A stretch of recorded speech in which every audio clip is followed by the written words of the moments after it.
Bonjour à tous, bienvenue à ce rendez-vous de l'actualité de la mi-journée. Voici les titres de ce 13h. Une journée pour les jeunes filles dans le secteur des TIC ce 27 avril. La célébration met en exergue les opportunités que recèlent les technologies de l'information et de la communication. Le Bénin en est à sa première édition. Le décor qu'il présente est plutôt répugnant. Le quartier Zongo à Cotonou est en proie à l'insalubrité.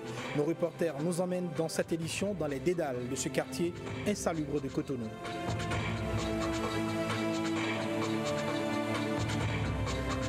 Le groupe de prière Divine Miséricorde de l'église catholique Saint-Michel de Cotonou a 32 ans. Les noces de cuivre de ce regroupement ont été célébrées dans un élan de communion spirituelle.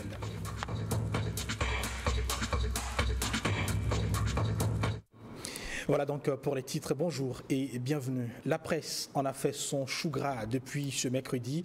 Cette rencontre très peu ordinaire. Martin Rodriguez, l'opérateur économique et opposant déclaré au régime Talon, a été reçu en audience par le chef de l'État. Au cœur de leurs échanges, des questions essentiellement d'ordre économique. À l'issue d'une séance de travail élargie à plusieurs autres personnalités, Martin Rodriguez a exprimé toute sa satisfaction et sa volonté d'œuvrer pour plus d'investissements au Bénin. Je vous propose de l'écouter au micro de Renaud Akakbo et Jean Nombimin. Donc je suis arrivé à Cotonou, comme vous le savez, depuis hier. Et puis nous avons donc une longue séance de travail avec le chef de l'État qui a tourné autour des programmes d'investissement que nous avons déjà dans le pays et que nous pouvons aussi avoir pour la suite. Parce que nous sommes acteurs du secteur économique. Et comme disait l'ancien Premier ministre Margaret Thatcher, il n'y a pas de nation prospère sans hommes prospères. C'est à travers la prospérité des entreprises qu'on peut régler les problèmes liés au social, qu'on peut régler les problèmes liés à l'évolution tout court de notre société. Nous avons parlé des sujets liés aux investissements existants et aux futurs investissements. Donc, je ne pense pas qu'il puisse y avoir de la politique sans parler d'économie. Et puis, quand on parle d'économie, on parle d'investissement. Donc, oui, nous avons parlé de tous ces sujets. Nous avons passé des heures de discussion, comme vous avez constaté, et le président a consacré beaucoup d'heures, et lui et ses collaborateurs, à cela.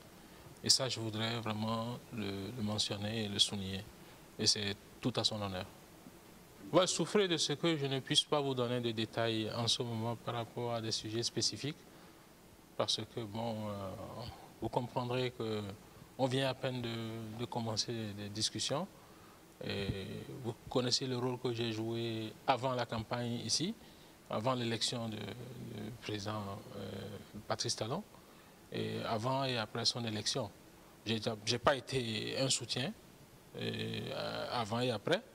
Donc, je peux vous dire que j'ai été agréablement surpris par ce que j'ai vu aujourd'hui, l'accueil qui a été fait, la disponibilité, l'investissement personnel du président dans ce dossier que nous avons discuté. Des avancées positives? Je pense que oui, très positif. C'est ce que je crois. Dans l'actualité de ce jeudi, c'est aujourd'hui la journée internationale des jeunes filles dans le secteur des technologies, de l'information et de la communication.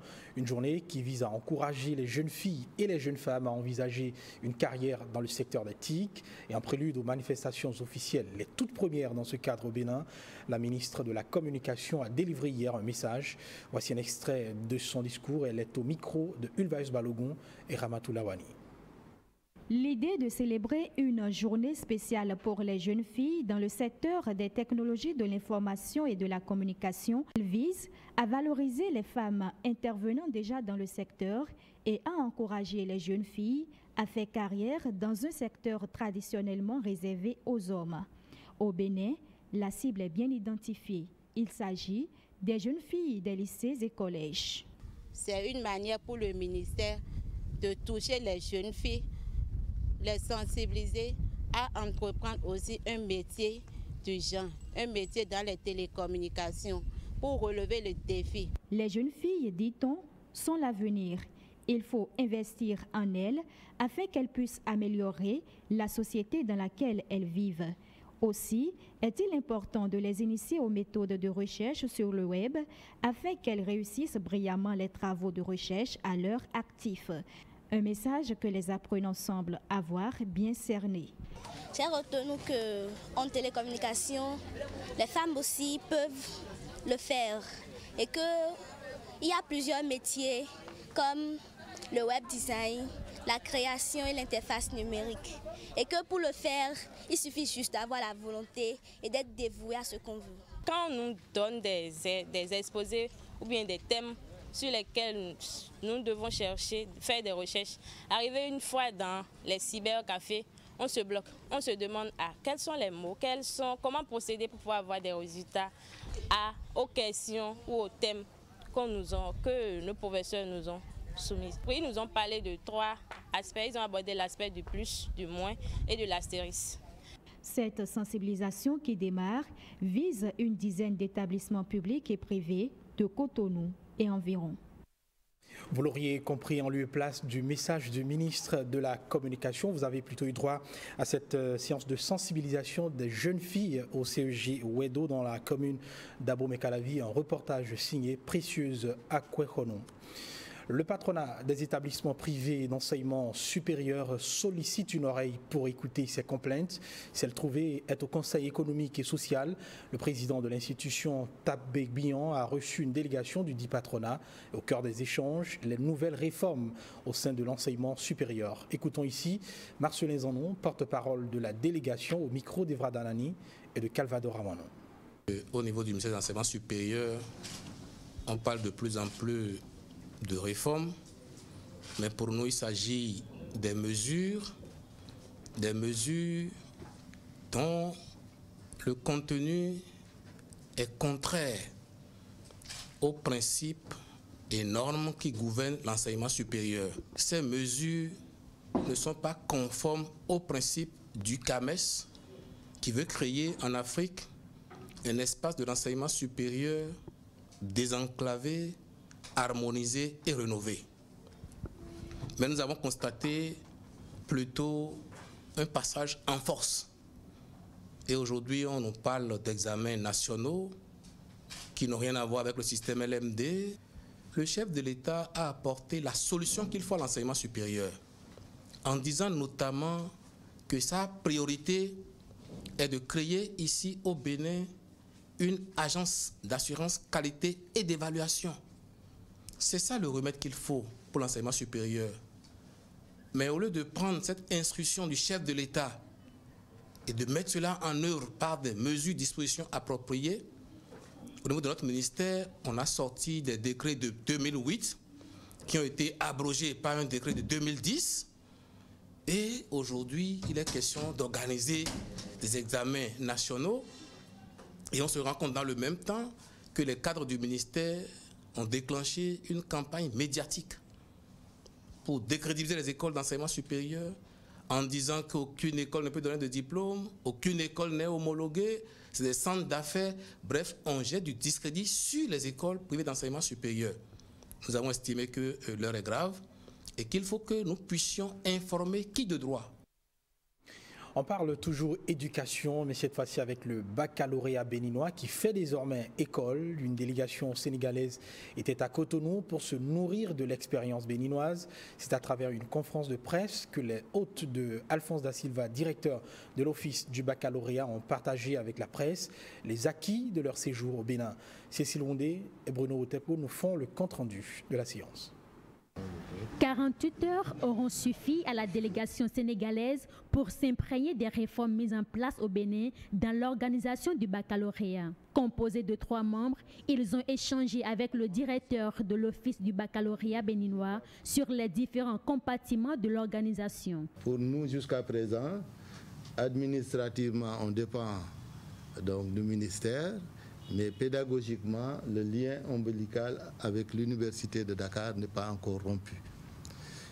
Donc je pense que nous avons récolté beaucoup de textes et je pense qu'on va se baser sur ça certainement pour améliorer. Nous sommes très satisfaits très satisfait pour avoir beaucoup entendu. Nous avons rencontré l'ensemble de vos collaborateurs qui nous ont, au-delà des explications à travers les exposés, montré physiquement ce qu'ils font. Parce que même si le contexte de la mission est un peu difficile pour vous, parce que vous êtes en période d'organisation du baccalauréat, ça a été profitable pour nous, parce que nous avons pu quand même vous regarder la main à la pâte pour nous montrer comment est-ce que le bac est organisé matériellement et logistiquement au niveau de la République du Bénin. L'harmonisation du baccalauréat dans la sous-région paraît nécessaire et utile, selon le directeur de l'Office du baccalauréat du Bénin. Il faut capitaliser les efforts et faire les choses de manière unitaire pour que, effectivement, le bac puisse être utile à tous les pays. Parce que nous tendons vers un baccalauréat unique dans l'espace UMOA. Et pour cela, il faut des préalables, il faut des arrangements, il faut des ententes. Après l'étape du Bénin, la délégation se rendra au Tchad pour d'autres immersions. On reste à l'école, mais on voit plutôt le côté alimentation. La couverture des cantines scolaires au Bénin entre dans une nouvelle approche. Acteurs de l'éducation, partenaires techniques et financiers échangent en vue de l'élaboration d'un plan d'action sur l'alimentation et la nutrition scolaire au Bénin. Ils sont à un atelier à Cotonou. Koudous Abdoulaye, Patrick Benou ont suivi pour nous les travaux. Faible couverture des cantines scolaires en cours d'exécution au Bénin. Sur 8000 écoles primaires publiques, seulement 2566 en bénéficient. Les conséquences se ressentent sur les résultats scolaires, d'où la nécessité de rectifier le tir.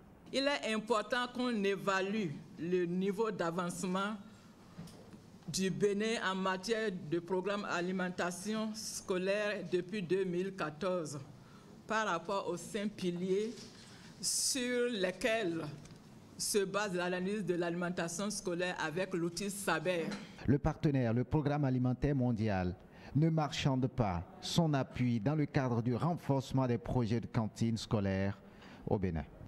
Le PAM accompagne les efforts du gouvernement du Bénin en assistant actuellement 562 écoles avec environ 120 000 bénéficiaires dans le cadre de la mise en œuvre de la composante 1 de son programme pays 2015 jusqu'à 2018. Représentants des structures gouvernementales, sociétés civiles et autres partenaires de l'éducation évaluent l'état de mise en œuvre du premier diagnostic de 2014. Cet atelier vient à point nommé pour redynamiser notre programme d'alimentation scolaire qui constitue, à n'en point douter, un rempart au volet accès, équité et rétention de notre système éducatif. 72 heures d'échange pour élaborer un plan d'action sur l'alimentation scolaire au Bénin, pouvant impacter positivement le rendement des apprenants. Toujours à l'école, mais on parle cette fois-ci d'hygiène. L'ONG Médecine pour le bien-être des populations fait œuvre utile. Elle a remis des kits d'hygiène et d'assainissement aux 3 écoles sorties gagnantes du concours École propre, un concours qui promeut la protection de l'environnement et l'amélioration du cadre de vie. Ulvaeus Balogun, Jela Kweikou pour le compte-rendu. Le PP Yolomauto, 9,98, 3e. Le PP Dandy 2, 10,28, 2e. Et enfin le premier, le PP Razunto, 15,65. Voilà les 3 meilleures écoles des départements de l'Atlantique et du littoral qui inculquent les valeurs d'hygiène et d'assainissement à leurs apprenants. Lauréates du concours École propre, elles reçoivent ainsi des kits d'hygiène comme la reconnaissance de leur combat pour la propreté de leur cadre de vie. Les enfants sont les agents du changement. Si nous mettons l'accent sur les enfants en âge scolaire, en leur donnant les outils et les connaissances leur permettant aujourd'hui de changer de comportement, les générations futures seront mieux préparées à prendre soin de leur famille, de la santé de leur communauté et de leur environnement. Cette initiative de l'ONG Paramédecine pour le bien-être des populations prend appui sur l'éducation à la base pour faire changer les mauvaises habitudes d'hygiène aux élèves. C'est vrai, on n'attendait pas de prix avant de commencer à assainir notre milieu de vie. Mais maintenant que nous avons été indexés, cela devient un devoir et une charge lourde pour nous. Ainsi donc, l'amélioration des habitudes d'hygiène en milieu scolaire devient une impérieuse nécessité pour limiter la transmission des maladies liées à l'eau et à l'assainissement. Alors que certaines écoles s'évertuent à rendre sain leur cadre de vie, certains quartiers de Cotonou, eux, résistent toujours à l'hygiène. L'insalubrité fait sa loi, par exemple au quartier Zongo. Ordures jetées en pleine rue, odeur pestilentielle. Le décor est assez évocateur du drame qui se joue dans cette partie de Cotonou. L'insalubrité ambiante le long du tronçon Bourse du Travail, mosquée de Zongo, n'a pas échappé à l'objectif de notre caméra. Sur les traces des niches d'insalubrité, c'est un sujet de Ghislain Poguet et Isine Bouraïma. Quartier Zongo, la rue qui va de la Bourse du Travail à la mosquée. Des tas d'immondices, des odeurs. La devanture de l'école primaire publique Charles Guillot ne fait pas exception à la règle de l'insalubrité ni à la dictature de l'incivisme.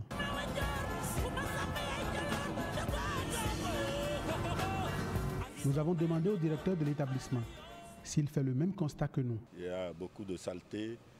Il faut dire d'abord que l'école fait des efforts.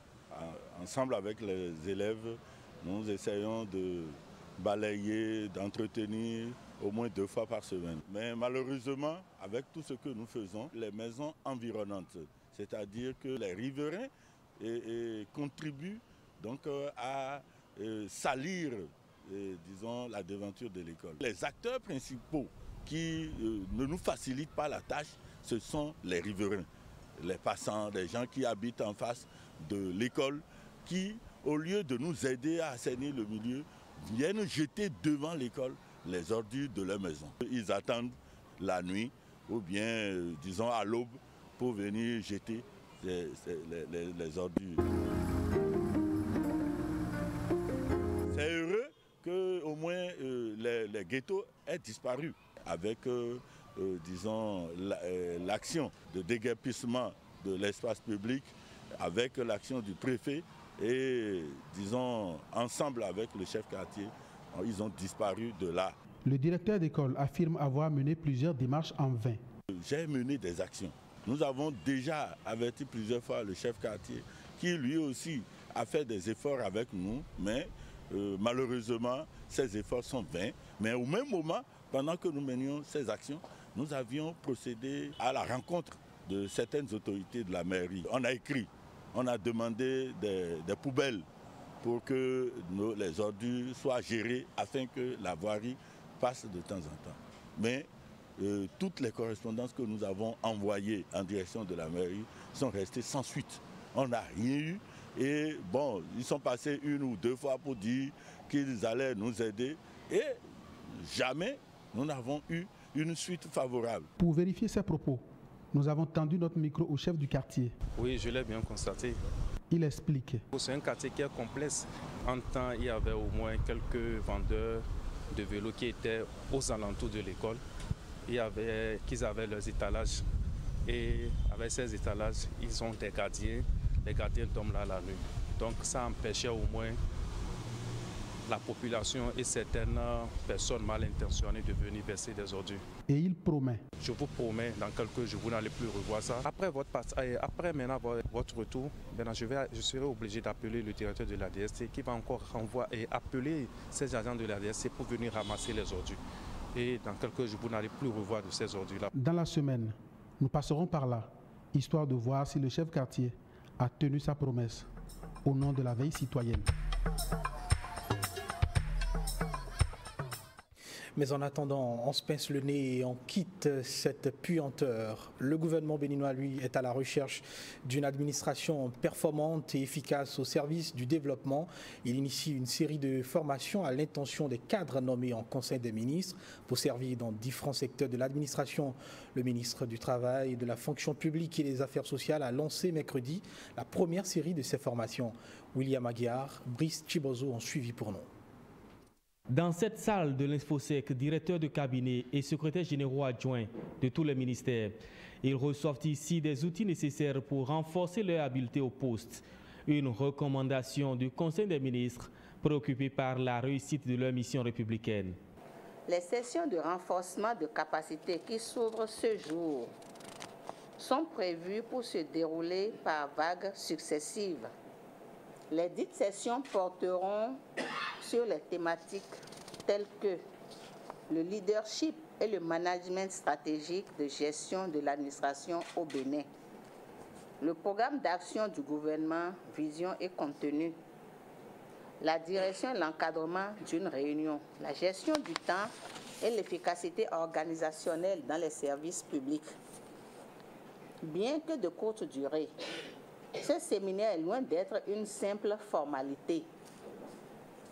Comme vous pouvez vous en douter, il constitue un levier important dans le processus de bonne gouvernance et de développement de notre administration, dont l'état des lieux au jour d'aujourd'hui n'est pas très reluisant.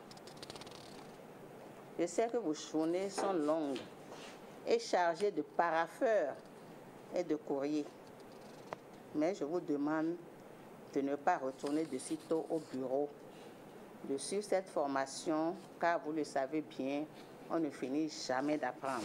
C'est la première d'une série de formations qui vient d'être lancée. D'autres directeurs techniques et centraux seront pris en compte les prochains jours, toujours pour le même objectif, placer l'administration au centre du développement.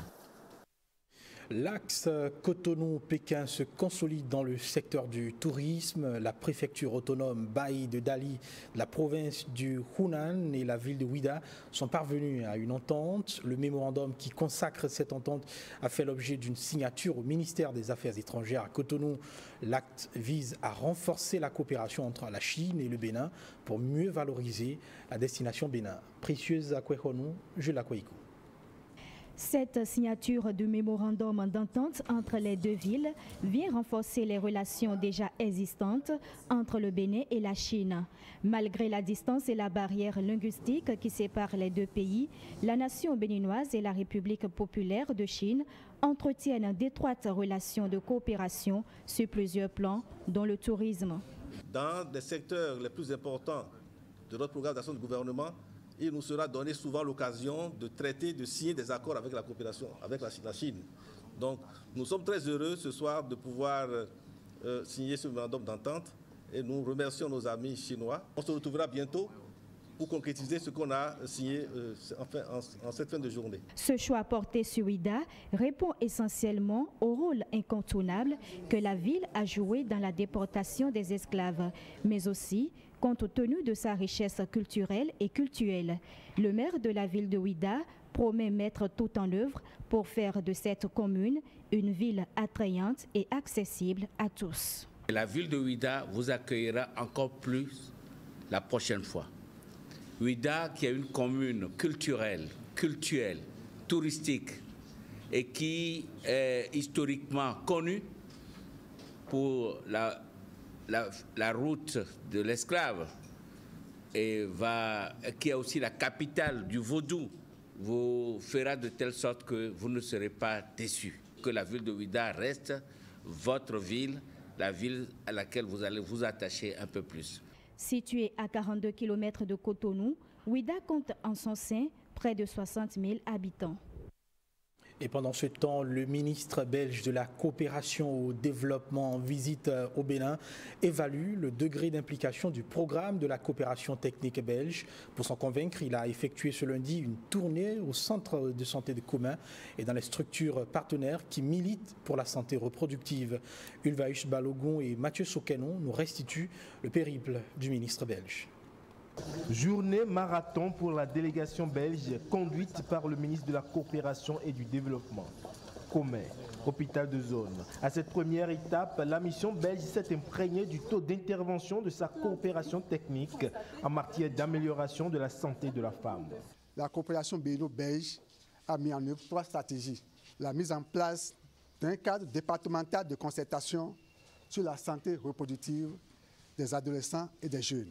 La mise en place d'un forum et une maman, la prise en charge par les relais communautaires. De la santé de la mère et de l'enfant, les différentes interventions de la Belgique ont atteint les couches les plus vulnérables. Forum et une maman, ewa, avec l'arrivée des membres du forum et nous mamans qui ont fait un travail de sensibilisation, d'information pour nous les femmes, pour que nous sachions que nous aussi, nous avons la capacité de prendre des décisions. Après une écoute religieuse, l'autre se dit satisfait.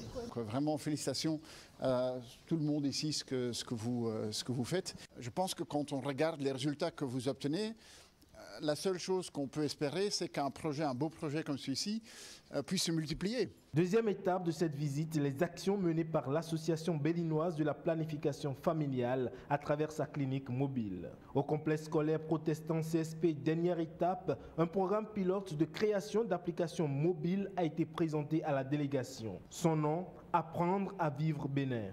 Entre autres objectifs, éduquer sexuellement les jeunes. Parlons maintenant de ces noces de cuivre, 32 ans d'existence pour le groupe de prière Divine Miséricorde. L'événement n'est pas passé sous silence. Une messe d'action de grâce a été dite à l'occasion par le père Roméo Amoussoukhoï à l'église catholique Saint-Michel de Cotonou. Elle a réuni plusieurs fidèles venus des paroisses de Cotonou et environ. Au milieu de ces fidèles, nos reporters Enoch Mpati et Jules Akwaïkou.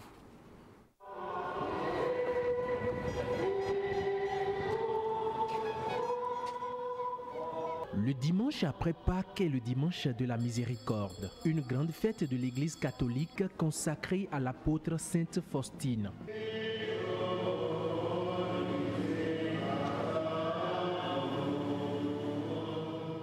Dans son homélie au cours de la messe, le Père célébrant a invité les fidèles à faire l'expérience de l'amour de Dieu qui console, à être attentifs autour de soi afin d'obtenir la miséricorde de Dieu. L'événement a accueilli plusieurs fidèles venus des paroisses de Cotonou avec une coïncidence, l'anniversaire de la création du groupe de prière Divine Miséricorde de l'Église catholique Saint-Michel de Cotonou. 32 ans d'existence, cela mérite une action de grâce.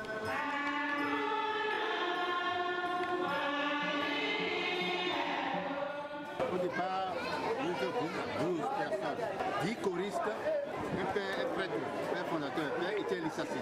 En 89, au retour d'une mission au Canada, vient ramener le journal du Sœur Faustine. Et en le parcourant, nous avons découvert la mission assignée par le Seigneur à Sœur Faustine.